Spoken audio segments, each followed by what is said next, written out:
जय श्री राम दोस्तों। अयोध्या में श्री राम के राज्याभिषेक को कई वर्ष बीत चुके थे। संपूर्ण अयोध्या सुख शांति और धर्म में परिपूर्ण थी।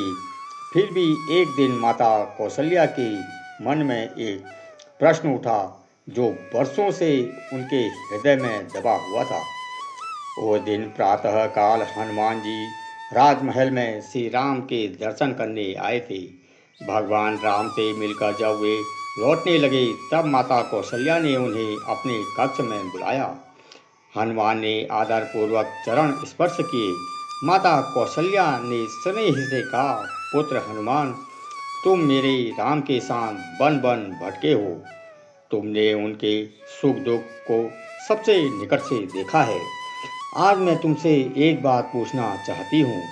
हनुमान ने हाथ जोड़ के प्रार्थना की, माता, आपका आदेश मेरे लिए वंदनीय है। कौशल्या की आंखें नम हो गई। वनवास के उन 14 वर्षों में मेरे राम सबसे अधिक कब दुखी हुआ था? यह प्रश्न सुनते ही हनुमान कुछ क्षण के लिए मौन हो गए। उनकी दृष्टि धरती पर टिक गई, मानो उनके सामने वनवास के सारे दृश्य फिर से जीवित हो उठे हों। माता कौशल्या ने पुनः पूछा, क्या वह दिन था जब उन्हें राजमहल छोड़ना पड़ा? हनुमान ने धीरे से सिर हिलाया, नहीं माता। तो क्या वह दिन था जब महाराजा दशरथ का देहांत हुआ? हनुमान ने फिर उत्तर दिया, नहीं माता। कौशल्या आश्चर्यचकित हो गई। क्या सीता के हरण के समय हनुमान की आंखें भर आई? उस समय प्रभु अत्यंत व्याकुल थे, किंतु वह उनके जीवन का सबसे बड़ा दुख नहीं था। अब माता कौशल्या का हृदय तेजी से धड़कने लगा। उन्होंने कांपते स्वर में कहा, तो फिर वह कौन सा क्षण था हनुमान? हनुमान कुछ देर तक मौन रहे, फिर बोले, माता, वह दिन था जब प्रभु ने पहली बार गंगा तट पर बैठकर आपकी स्मृति में आंसू बहाए थे। यह सुनते ही कौशल्या स्तब्ध रह गई। मेरी स्मृति में? हनुमान ने कहा, हाँ माता। वनवास के प्रारंभिक दिनों में जब प्रभु माता सीता और लक्ष्मण श्रृंगेश्वरपुर के निकट विश्राम कर रहे थे, उस रात प्रभु बहुत देर तक सो नहीं पाए थे। लक्ष्मण पहरा दे रहे थे, माता सीता विश्राम कर रही थी, किंतु प्रभु राम गंगा के किनारे अकेले बैठे जल की लहरों को देखते रहे। जब लक्ष्मण ने पूछा था, भैया, क्या आपको अयोध्या की चिंता है? प्रभु ने कहा था, नहीं लक्ष्मण, क्या आपको राज्य की चिंता है? प्रभु मुस्कुराए और बोले, नहीं। फिर आपको किस बात का दुख है? हनुमान की आवाज़ भर्रा गई। तब प्रभु ने कहा, मुझे अपनी माता कौशल्या की चिंता है। कौशल्या की आंखों से आंसू बहने लगे। हनुमान आगे बोले, प्रभु ने कहा था, लक्ष्मण, मैंने कभी माता को अपने से अलग नहीं देखा। आज पहली बार वह मेरे बिना होगी। जब भी मैं राजमहल लौटता था, माता मेरे माथे पर हाथ रखती थी और आशीर्वाद देती थी। आज वह हाथ मेरे सिर पर नहीं है। मुझे यह सोचकर दुख होता है कि कहीं माता रो तो नहीं रही होगी। यह सुनते ही माता कौशल्या अपने आंसू रोक न सकी। उनका कंठ भर आया। क्या सचमुच राम ने ऐसा कहा था? हनुमान ने हाथ जोड़कर उत्तर दिया, माता, प्रभु ने उस रात कहा था, यदि इस समय मुझे किसी की सबसे अधिक चिंता है तो वह मेरी माता कौशल्या है। उन्होंने अपने लिए कभी कभी दुख नहीं किया, राज्य छूट गया इसकी चिंता नहीं की, वन के कष्टों की चिंता नहीं की, किंतु आपकी पीड़ा की कल्पना मात्र से उनके नेत्र भर आए थे। कौशल्या फूट फूट कर रो पड़ी। उन्हें लगा जैसे वर्षों बाद अपने पुत्र के हृदय की वह पीड़ा सुन रही हो जिसे वह कभी जान नहीं सकी थी। कुछ देर बाद उन्होंने आंसू पोंछे और कहा, हनुमान, क्या वह मेरे राम का सबसे बड़ा दुख था? हनुमान ने गहरी सांस ली, फिर बोले, नहीं माता, उससे भी बड़ा एक दुख और था। और जब वह घटना हुई थी तब मैंने पहली बार देखा था कि स्वयं मर्यादा पुरुषोत्तम राम की आंखों से अश्रुओं की धारा रुक नहीं रही थी। यह सुनकर कौशल्या चिंतित हो गई, हनुमान की ओर देखने लगी और बोली। हनुमान के मुख से यह सुनकर कि वनवास में एक ऐसा भी दुख था जिससे स्वयं श्री राम को भीतर तक व्यथित कर दिया था, माता कौशल्या का हृदय व्याकुल हो उठा। उन्होंने तुरंत पूछा, हनुमान शीघ्र बताओ वह कौन सा दुख था। हनुमान कुछ क्षण शांत रहे, मानो वे उस घटना को स्मरण कर रहे हों। फिर उन्होंने धीरे धीरे कहना आरंभ किया, माता यह उस समय की बात है जब रावण माता सीता का हरण कर चुका था।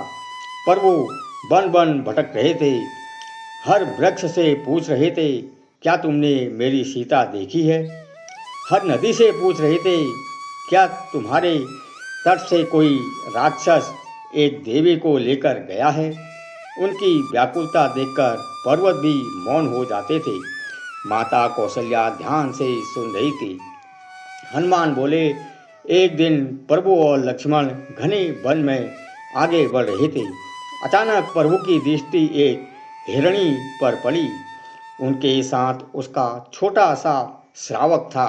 हिरणी बार बार अपने बच्चे को स्नेह से चाट रही थी। उसे देखकर प्रभु कुछ देर के लिए वहीं रुक गए। कौशल्या ने पूछा, फिर क्या हुआ। हनुमान की आंखें नम हो गई। माता उस क्षण प्रभु को माता सीता की याद तो आई ही, परंतु उसी के साथ उन्हें आपकी भी स्मृति आ गई थी। उन्होंने कहा, लक्ष्मण देखो यह हिरणी अपने बच्चे को कितने प्रेम से देख रही है। ना जाने इस समय मेरी माता कौशल्या किस स्थिति में होगी। ना जाने उन्होंने भोजन किया होगा या नहीं। ना जाने मेरे वियोग में उनके नेत्र कितनी बार आंसुओं से भर जाते होंगे। कौशल्या का हृदय कांप उठा। हनुमान आगे बोले। फिर प्रभु कुछ देर मौन रहे और अचानक उनकी आंखों से आंसू बहने लगे। उन्होंने कहा, लक्ष्मण पुत्र का कर्तव्य माता पिता को सुख देना होता है, किंतु मैं ऐसा पुत्र हूँ जिसने अपनी माता को केवल पीड़ा के सिवाय कुछ नहीं दिया। पहले वनवास का दुख, फिर पिता का वियोग और अब न जाने कितने वर्षों तक मेरी माता मेरे लौटने की प्रतीक्षा करेगी। यह सुनकर माता कौशल्या रो पड़ी। राम ऐसा सोचते थे। हनुमान ने सिर झुका लिया। हाँ माता, वो दिन प्रभु स्वयं को दोष दे रहे थे। वे कह रहे थे कि यदि मैं अयोध्या में रहता तो मेरी माता को यह सब सहना न पड़ता। कुछ क्षण के लिए कक्ष में मौन छा गया। फिर कौशल्या ने धीरे स्वर में पूछा, हनुमान क्या उस दिन राम बहुत रोए थे। हनुमान ने उत्तर दिया, माता मैंने प्रभु को कभी अपने लिए रोते नहीं देखा। सीता माता के वियोग में वे व्याकुल हुए, पिता के वियोग में उनका हृदय द्रवित हुआ, किंतु जिस दिन उन्होंने अपनी पीड़ा की कल्पना की उस दिन उनके आंसू रुक नहीं रहे थे, क्योंकि वे स्वयं दुख सह सकते थे पर अपनी माता का दुख नहीं देख सकते थे। कौशल्या की आंखों से आंसुओं की धारा बहने लगी। उन्हें लग रहा था जैसे वर्षों बाद वे अपने राम के हृदय की आवाज़ सुन रही हैं। किंतु तभी हनुमान ने कहा, माता यह सब सुनकर आपको आश्चर्य होगा, पर वनवास के अंतिम दिन में एक ऐसी घटना हुई थी जब प्रभु ने आपके बारे में ऐसी बात कही जिसे सुनकर वहाँ उपस्थित सभी आशिक मुनि भाव विभोर हो गए थे। कौशल्या ने आंसू पोंछे, मेरे बारे में। हाँ माता, और प्रभु ने कहा था कि यदि उन्हें पुनः जन्म लेने का अवसर मिले तो वे फिर उसी माता की गोद में जन्म लेना चाहेंगे। यह सुनते ही कौशल्या की सांसें थम गई। उनकी आंखें हनुमान के मुख पर टिक गई। वे जानना चाहती थी कि आखिर श्री राम ने ऐसा क्यों कहा था और वह कौन सा प्रसंग था जिसने आशी मुनियों तक को भावुक कर दिया था। माता कौशल्या की आंखों में उत्सुकता और वात्सल्य दोनों झलक रहे थे। उन्होंने कांपते स्वर में पूछा, हनुमान, मेरे राम ने ऐसा कब कहा था? हनुमान ने विनम्रता से सिर झुकाया और बोले, माता, यह घटना लंका विजय से कुछ समय पहले की है। समुद्र पर सेतु का निर्माण पूर्ण हो चुका था। वानर सेना युद्ध की तैयारी में लगी हुई थी।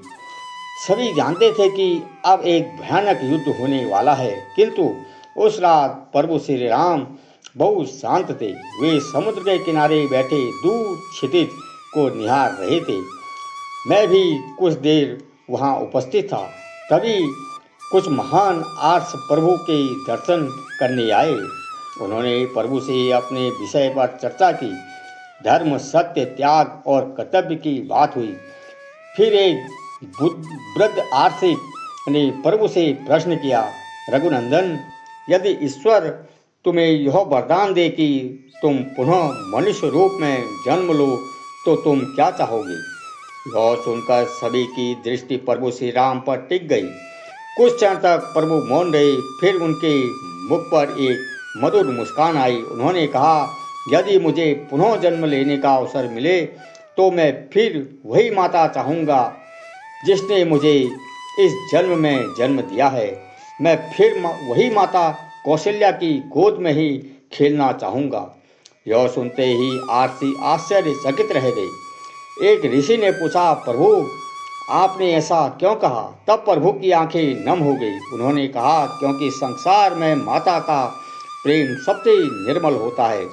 जब मैं बालक था तब मेरी माता ने मेरे हर सुख दुख को अपनी हृदय में स्थान दिया। जब मैं बीमार पड़ा तो वह रात भर नहीं सोई। जब मैं प्रसन्न हुआ तो उसने अधिक प्रसन्न कोई नहीं हुआ। और जब मैं वनवास के लिए गया तब उन्होंने अपने हृदय के टुकड़े को स्वयं अपने हाथों से विदा किया। समुद्र की लहरें शांत हो गई थी, मानो प्रकृति भी प्रभु के शब्द सुन रही हो। प्रभु आगे बोले, मैंने संसार में अनेक त्याग देखे हैं, परंतु एक माता का त्याग सबसे महान होता है, क्योंकि वह अपने पुत्र के सुख के लिए स्वयं का हर सुख त्याग देती है। मेरी माता ने भी यही किया। उन्होंने अपने आंसू छिपा लिए ताकि मेरा मन विचलित ना हो। तो यह थी एक भाव विभोर कहानी जो हनुमान जी ने माता कौशल्या को राम के बारे में बताई। तो दोस्तों, आपको यह वीडियो कैसी लगी हमें कमेंट बॉक्स में ज़रूर बताइए। अगर आपको इस वीडियो से कुछ सीख मिली है तो हमें अवश्य ही कमेंट में बताइए और हमारे चैनल को सब्सक्राइब कर लीजिए ताकि आने वाले ऐसे ही वीडियो का नोटिफिकेशन सबसे पहले आप तक पहुंचता रहे। आपका बहुत बहुत धन्यवाद। जय सिया राम। हर हर महादेव।